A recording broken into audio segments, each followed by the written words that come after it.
What is it called? Barasa. No. It's Barsa. Naming ceremony. Naming ceremony is Barasa.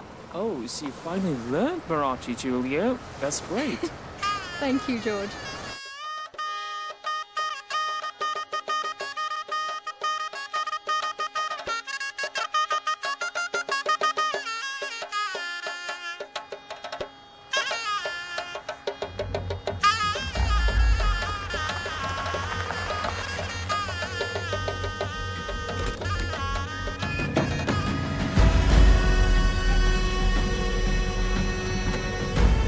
Mind footsteps, dear. Thank you. Hello, Nana Sahib. Hello. Julia. Namaste. Where is Lakshmi? लक्ष्मीताई काय ग दे ना त्याला माझ्याकडे घे Lakshmi, nice to meet you. धन्यवाद Oh my God, तुझं मुलगा खूप छान दिसतं. अगं बाई तुम्ही चक्क मराठी बोलताय आपल्यावर राज्य करायचंय मग आपल्या मनात नको घुसायला What did she say? ही माझी बहीण रुक्मिणी नमस्कार Namaskar.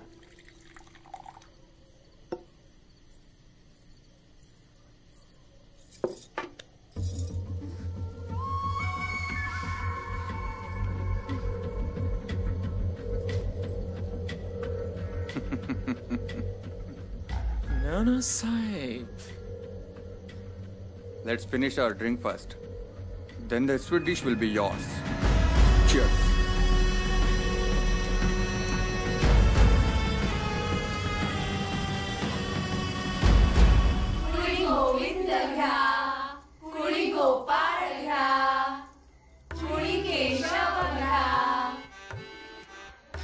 Well, I hope that your son will be just like you.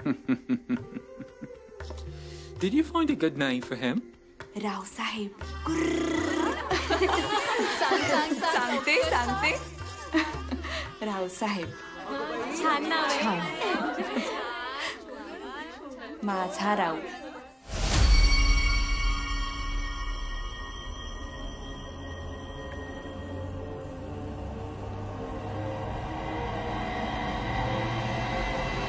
I love everything about India.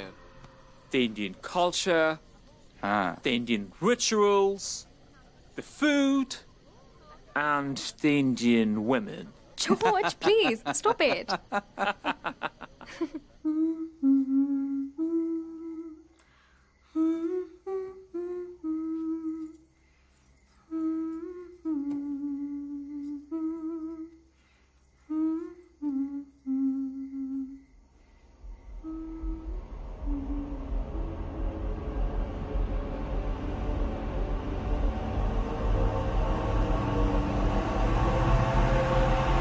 You just won't change, George. Just kidding.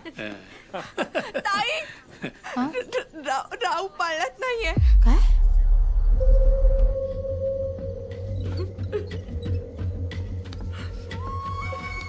मालक आपले छोटे मालक वाड्यात कुठंच नाहीत. तुझी माणसं कुठे होती? चालली का वाडगाव?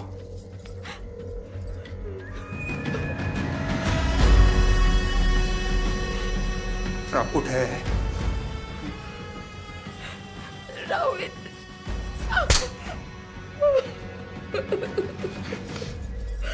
सर देशमुखांच्या वंशाचा दिवा आहे तो. तुमचा दागिना नाहीये काळ करायला. रावसाहेब जर सापडले नाहीत ना तर गोळ्या घालीन तुम्हाला. हे काशीकार वाड्याचे सगळे दरवाजे बंद करून घे. जोपर्यंत रावसाहेब सापडत नाहीत तोपर्यंत एक माणूस वाड्याच्या बाहेर गेला नाही पाहिजे. चाल. That's not what I कोणी think. नाही. I am sorry sir but please cooperate. चला रे.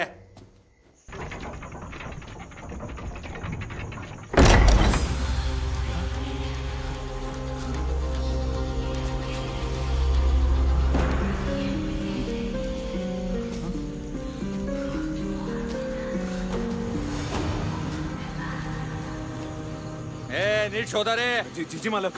रावसाहेब नाही सापडले तर जिवंत जाळीन एकेकाला.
राव झोपलाय.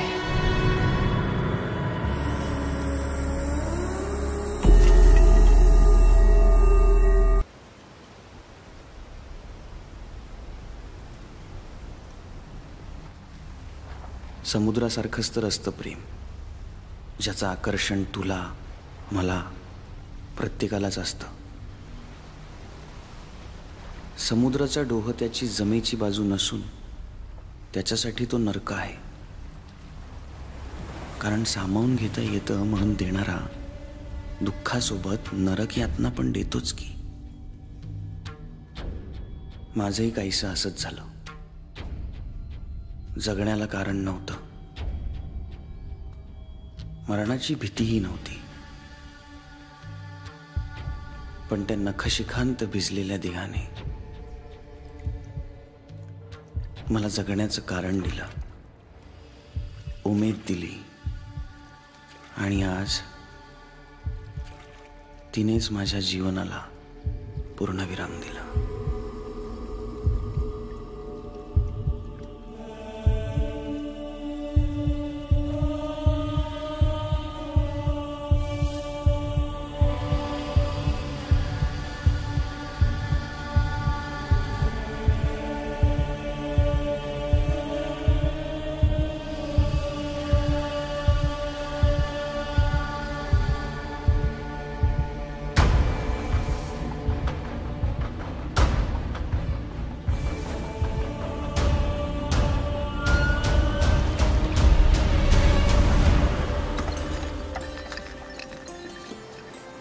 अय्या, असा असतो समुद्र? सांभाळून पडाल.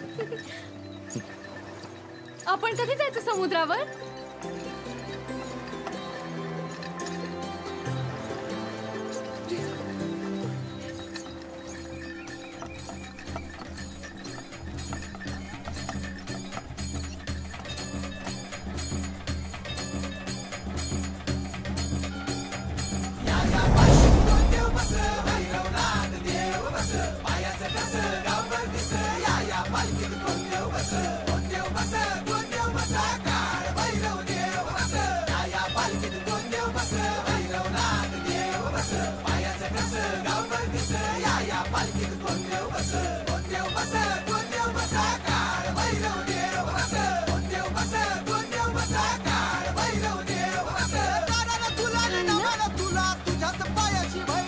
मी बघून येऊ.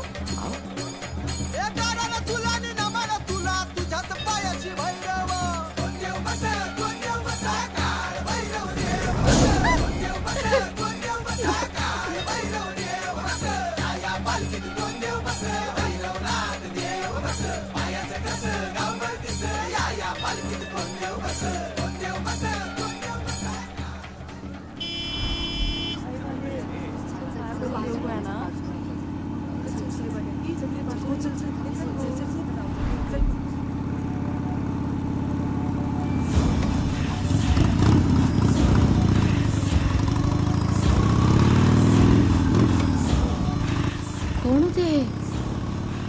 रावण.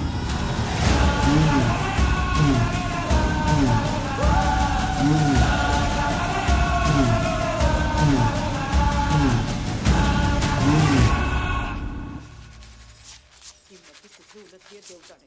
मथे, अगो मथे, अगो तू इथे काय करतेस? किती वेळा तुला सांगायचं? रोज मला दाताच्या कण्या करायला लावतेस. राहू यायच्या तुझी सगळी कामं आटपून वाड्याच्या बाहेर जा, सांगितलंय ना. हे बघ मथे, तुळशीत भुतायचा असला तरी चालेल, पण माणसाला नेम हवा. वादळ असो वारा असो, पण नेम पाळायला हवा. दिवसभर इथे तिथे करायचं, दिवस उतरायला आला की घाई करायची. आता कुठं निघालीस? आले. मथे, आले. दिवस गेला उटारेटी, चांदण्यात का पुसवेची.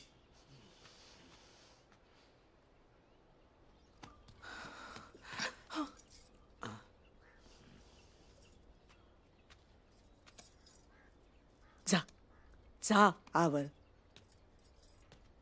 नाथा घे पाणी घे. घे सावकाश. खातोस का काही? नाथा, त्या मथीशी बोलत नाहीस इथवर ठीक आहे. तिच्या आजचं पाणीही घेत नाहीस, हे जरा अति होतंय हा नाथा. अरे त्या पोरीचा किती जीव आहे तुझ्यावर. ती माझी या वाड्याची, तिला जमेल तशी काळजी घेते. या म्हातारीची कटकट सुद्धा सहन करते. नाथाचे घडलं त्यात तिचा काय दोष होता सांग? तिचं मूल.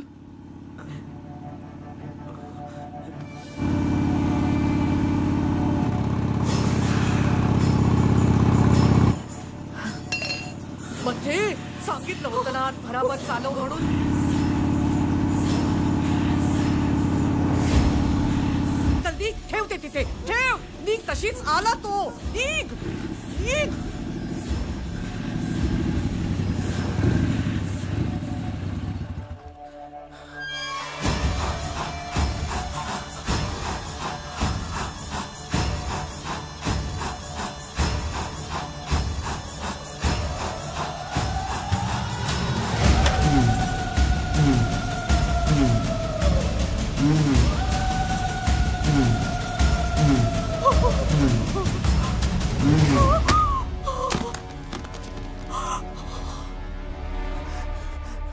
दिवे लागणीला स्वतःच्या घरात असायला हवं हे सांगितलं नाहीस का तुझ्या बायकोला?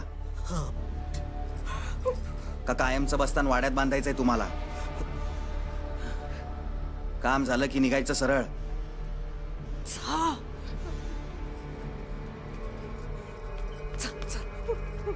नेक भाड खाऊ.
महाराष्ट्र. तामणकर, तुमच्या पुण्यात म्हणे गाड्यांची तुफान गर्दी असते. भली मोठी घरं, मोठमोठी दुकानं, सिनेमा दाखवायला थिएटर आणि सगळीकडे माणसांचा ताफा असतो म्हणे. हा, पुरेशा सोयी आहेत तिथे. अहो, मग तुम्ही आमच्या या डबक्या एवढ्या गावात स्वतःहून बदली करून का घेतली? गावात राहायला जागा मिळेल आम्हाला. कठीण आहे. अहो, आमचं गाव हे जेवणानंतरच्या शतपावलीत संपतं. तुम्ही असं करा, तुम्हाला जागा मिळेपर्यंत तुमचं सामान एका वर्गात लावून घ्या. मन लहरी लहरी त्याला हाती धरी कोण उंडारल उंडा. सुशीला, अरे वा, तुमची मुलगी वाटतं. कशी आहेस बाळा?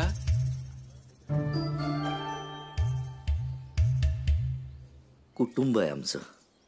सुशीला नाव आहे त्यांचं. नमस्कार. कशा आहात वहिनी? वहिनींना वाचनाची आवड दिसते. हो, हे असं बोलायची काही गरज नव्हती. अरे वा, तुमची मुलगी वाटतं. कशी आहेस बाळा? काही गरज नव्हती. आता सगळं दिसतंय. गळ्यात मंगळसूत्र आहे, पायात जोडवी आहे, कपाळावर कुंकू आहे, पण नाही, आगाऊपणा करायचा हट्टच ना.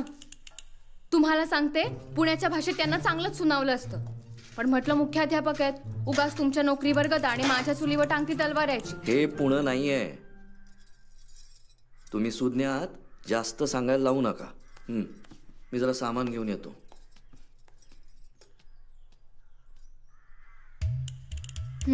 बायकोचे 2 शब्द पूर्ण ऐकतील तर शपथ.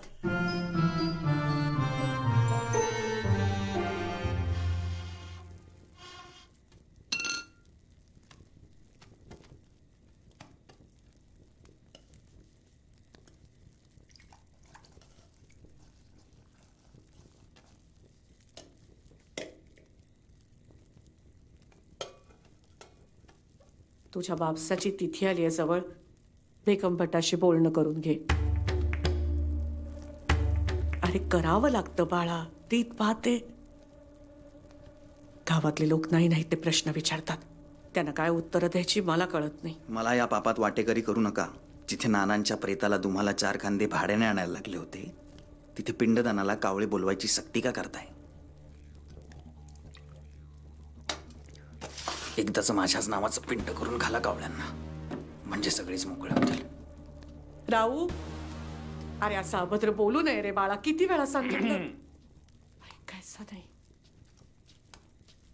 अरे वा, काळ्या वाटाण्याची आमटी.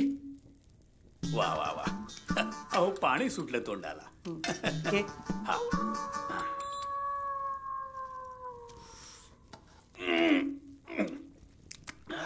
अहो मीठ जास्त झालंय थोडं. हो.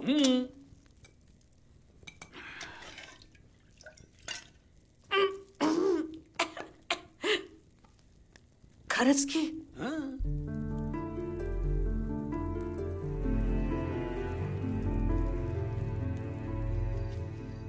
छोटे मालक, ते माडखोलातून आलेलं उत्पन्न द्यायला आलो होतो.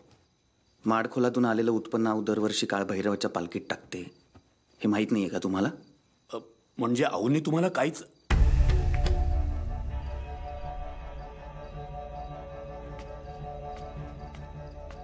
पालखीत पैसे नाही टाकलेस तू? नाही टाकले. कसे टाकणार? काळा भैरवाची पालखी यावेळी वाड्यावर आलीच नाही. काशीकर तो कुर्लेकरे काढून बसलाय. कोंडिवलीच्या काळ भैरवाच्या महापूजेचा मान यावेळी आपल्या गावाला मिळालाय. त्यावेळी काय अपशकून नको असं म्हणाला तो. तू आज चल. मान हवेत काय रांडेच्यांना? एक वेळ या वाड्याचा अपमान सहन करीन मी, पण माझ्या आऊचा. काशीकर. राहू, राहू, अरे छोटे मला. राहू, राहू, राहू. मावशी, मावशी. सावकाश, जपून. ऐक. काशीकर, रघुनाथला बोलवा. अरे नको नको, मी ठीक आहे बघ, ठीक आहे मी. अगं पण काशीकर, ती बंदूक घे. अरे बंदूक घे. हे घे, जा बंदूक ठेव. राहू, अगं अरे ठीक आहे मी, खरंच ठीक आहे. गावातल्या लोकांच्या बोलण्याकडे दुर्लक्ष केलंयस ना, मग त्यांच्या निर्णयाकडेही दुर्लक्ष कर. त्यांचं बोलणं मनावर घेऊ नकोस. हा बाळा, जा. अगं मी ठीक आहे सांगितलं ना, जा आराम कर, जा.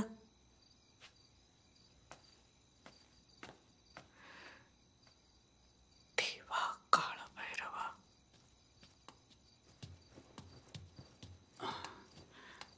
या छोट्या मालकांचा राग म्हणजे वाढत जाणाऱ्या व्याजासारखा वाढतच चाललाय. अहो गावातले सगळे लोक त्यांना रावण म्हणतात, त्यांच्या नावानं बोटं मोडतात. तुम्ही लिहून घ्या मावशी. हे जर असंच चालू राहिलं ना तर त्याची काळजी तू करू नकोस काशीकर. त्याची काळजी करायला ही म्हातारी समर्थ आहे. निघ. काशीकर, काही विसरतोयस का? देणारच होतो मी. हे घ्या. निघ. हो. बघतीयस ना ताई, गावातल्या लोकांचं वाड्याबद्दल, वाड्यातल्या माणसांबद्दल बोलणं काही थांबत नाही. राऊचा असा स्वभाव, त्याचा रुक्षपणा कसं सांभाळायचं ग मी एकटीनं?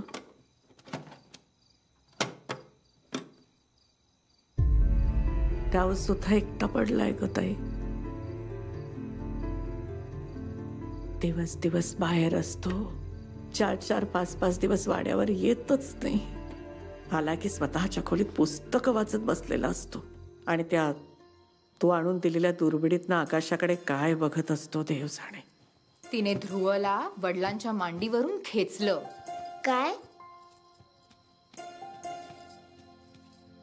सावत्राईने ध्रुवला वडिलांच्या मांडीवर न खेचलं? मग तो आईकडे आला आणि रडत रडत सगळं सांगितलं. आई त्याला काय म्हणाली माहितीये? काय? कुणीही आपल्याशी वाईट वागलं तर रडत बसायचं नाही. उलट उत्तर द्यायचं नाही. शाणं ग माझं बाळ ते. मग पुढे काय झालं सांग ना. मग तिने त्याला सांगितलं की तू भगवान विष्णूची प्रार्थना कर. ते ब्रह्मांडाचे पिता आहेत. त्यांच्या मांडीवर डोकं ठेव. त्यांच्या मांडीवर असतं खरा स्वर्ग आहे. मग ध्रुवने तपश्चर्या केली आणि भगवान विष्णू प्रसन्न झाले आणि म्हणाले, मुला बोल तुला काय पाहिजे. मग ध्रुव त्यांच्या पायाशी गेला आणि म्हणाला, मला तुमच्या मांडीवर बसायचंय आणि मला तिकडनं कोणीच हलवणार नाही. मला असा वर द्या. दिला वर? दिला तर तेव्हापासून तो ध्रुव तारा म्हणून ओळखला जाऊ लागला आणि 70 पेक्षा जास्त चमकायला लागला.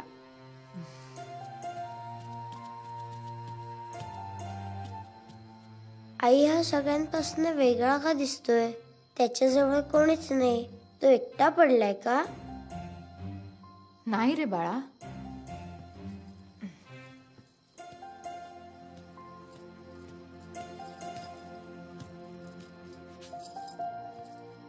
नीट बघ, सगळ्यात लख्ख त्याचाच प्रकाश आहे आणि उत्तरेकडे त्याला त्याचं अढळ स्थान मिळालंय.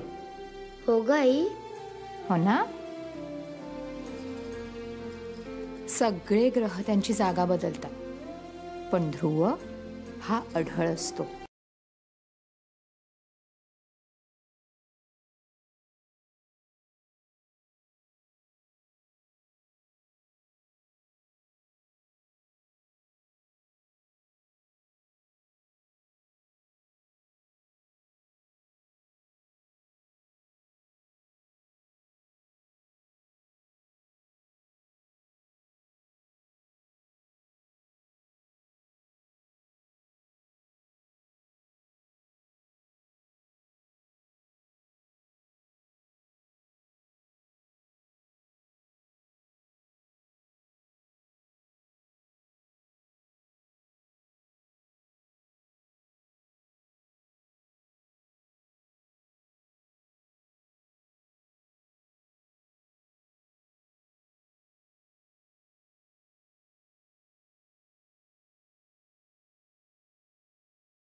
राहू, अरे आमचा एवढाच विटाळ आलाय तर बाहेर काढा त्या काळ भैरवाला आणि बसवा पिंपळाखाली. छोटे मालक, अहो अपशकून नको म्हणून ते गावानीच एकमुखाने निर्णय घेतला.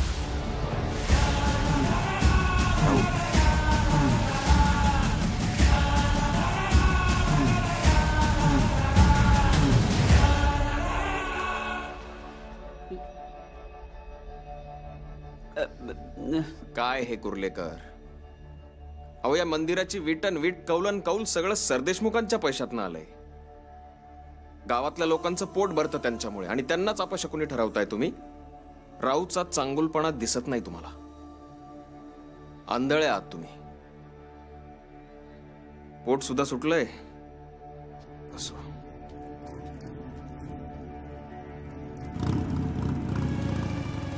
सरदेशमुख आणि त्यांचा वाडा नकोसा झालाय, नकोसा झालाय.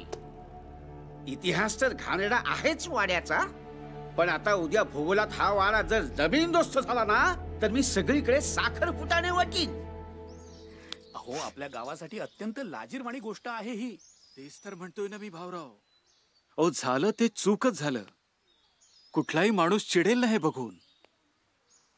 पण मास्तर शांतपणे म्हणाले, दामले जे झालं ते आम्ही विसरून जातो आणि जातो गाव सोडून. तुम्ही काय म्हणालात? मी म्हणालो थांबा, भाऊरावांना सगळं सांगतो. गावातील प्रत्येक समस्येवर त्यांच्याकडे उत्तर असतं, ते करतील व्यवस्था. मी? हो. अहो मास्तर पैसे द्यायला तयार आहेत. अहो म्हणजे तुम्ही त्या वाड्यात आमची राहण्याची सोय करणार आहात का? हो हो. नाही म्हणजे मी तसं खात्रीने सांगू शकत नाही, पण आऊंशी म्हणजे रावसाहेबांच्या मावशीशी एकदा बोलून घेऊ. नाही म्हणजे त्या तशा माझ्या शब्दाबाहेर नाही आहेत. मी तुम्हाला सांगतो, मी तुमच्या राहण्याची व्यवस्था करणार म्हणजे करणार. लिहून घ्या. फक्त तेवढं पैशाचं बघा. या या. हा पहा. हा कसा आहे, आवडला ना? या. अहो आतमध्ये याच्यापेक्षा भव्य दिव्य आहे. हा या या या.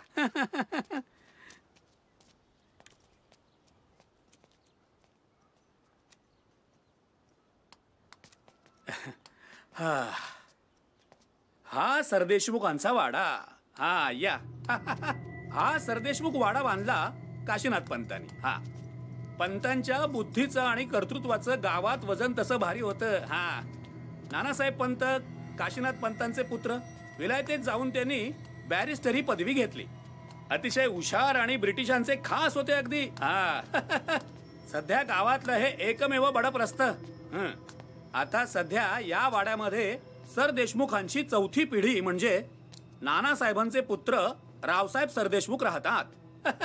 हा या या या आत या. हा या या. आऊ मावशी या या या. ओ आऊ मावशी या. आऊ मावशी. ही मथी सुद्धा ना कुठे उलटलीये कोण जाणे. अरे काय रे बाबा, काय आहे? ए पोरी तू जा जा जा बाहेर जा, लगेच बाहेर जा. अहो ते माझ्या सोबत आलेत. अरे तुला कळतंय का, तो राहू आला ना तर आपल्या दोघांचाही जीव घेईल. अहो माझं ऐकून तरी घ्या. तू सुद्धा त्यांच्यावर बाहेर जा. बाहेर जा. काय झालं? काय होतंय? हो हो तुम्ही आधी बसा बरं. बसा. या बसा बघू. ए पोरी तू जा बाई. हो हो मी जाते. तुम्ही आधी दाखवा बरं कुठे दुखतंय. थांबा. अहो आमचे हे पुण्याजवळच्या शाळेत होते ना तेव्हा 2 मैल शाळेत चालत जायचे. 1 तास जायला आणि 1 तास यायला. आल्यावर त्यांच्या पायाची छान मालिश केली की स्वारी निघाली परत दुसऱ्या दिवशी. 100% हजेरी माझ्यामुळेच तर आहे. हो की नाही हो? अहो जरा तुम्ही तेल आणा. हो हो हो.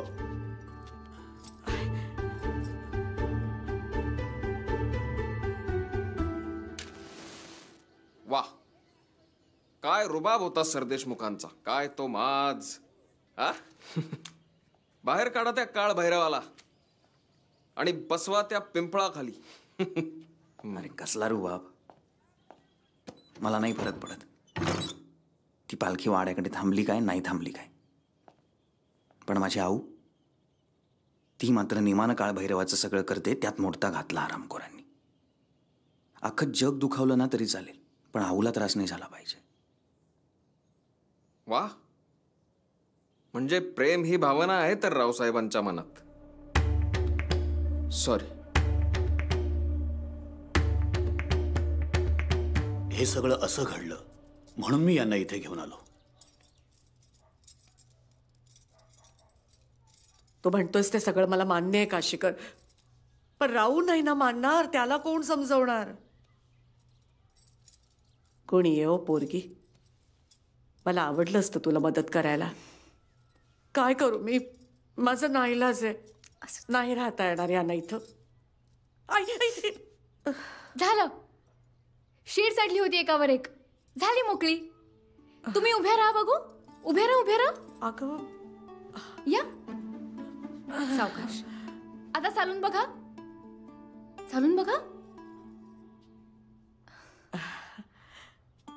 हो खरंच की, खरंच बरं झालं.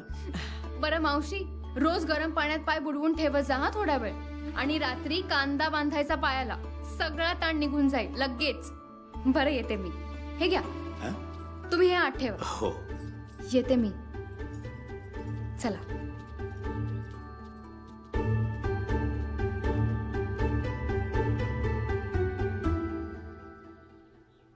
ए मुली,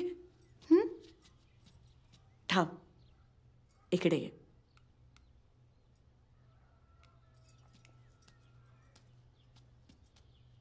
म्हणजे खरं तर मला भीती वाटतेय, पण काय करू. वाड्यात एक खोली आहे मागच्या बाजूला, तिथे कोणी जात येत नाही. आणि तिथे जायचा याचा जिना सुद्धा मागच्याच बाजूला आहे. तुम्ही राहा तिथे.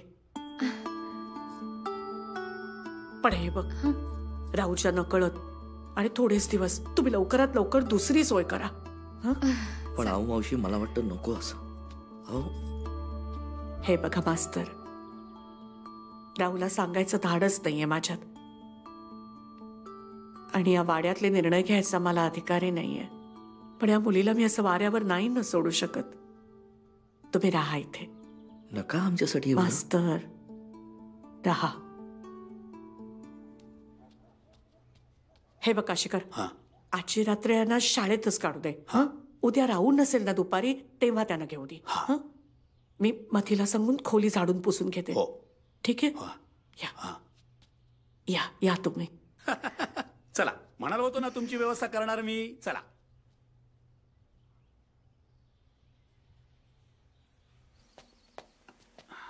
काशीकर, मला हे असं लपून राहणं पटत नाही. अहो त्या मावशीनं कशासाठी त्रास द्यायचा आपण? असं काही होणार नाही, मी सांगतो ना. आणि तुम्ही कशाला काळजी करता?